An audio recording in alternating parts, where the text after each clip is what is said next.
Temperatures dipping down, as Leland and Nikki D been talking about, into the 30s overnight this weekend. It's got us thinking about winter. I know, but turns out heating your home could cost you more because of the pandemic. Seems like the last thing we need. News Channel 5's Nick Barris live in the 5 Alert Center this morning with how this could affect your wallet. Nick, as we're all just trying to rebound. That's exactly right, Ben. Let's just say your wallet might find itself a bit lighter. The reason why? Well, you can imagine a lot more people during this pandemic right now.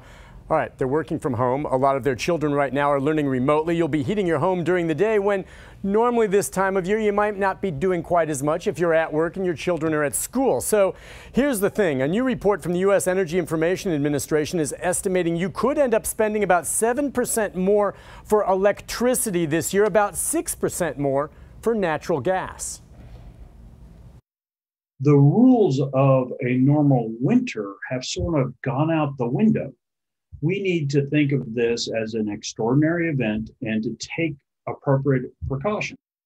I hadn't even really thought about this, but he's right. You know, you can cut costs to your electric bill certain easy to do ways by, for instance, unplugging your phone after it's done charging, turning off electronics, of course, like your TV and your lights when not in use. Also, remember, you can always set your thermostat, if you can handle it, at around 68 degrees.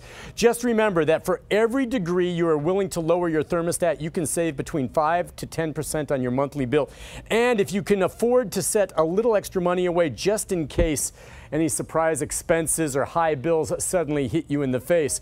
And remember, utilities like NES right now are working with customers who have had trouble by setting up 12-month payment plans. So you can do that. But keep in mind also, NES is going to be disconnecting power to homes where they deem there has been no effort made to pay the bills. Ben? Okay, all good to know, Nick. Now, what about people who don't normally work from home? Now that they are, can they write off those bills on their taxes next year? You know what? My wife was wondering that very thing as she's at home. You know what? If you are an employee of a company, the short answer to that right now is no. A law passed in 2018 no longer allows us to write off any of those unreimbursed expenses. However, if you are self-employed or a contractor, as always, you can claim federal deductions for your home office. Send it back to you in the studio.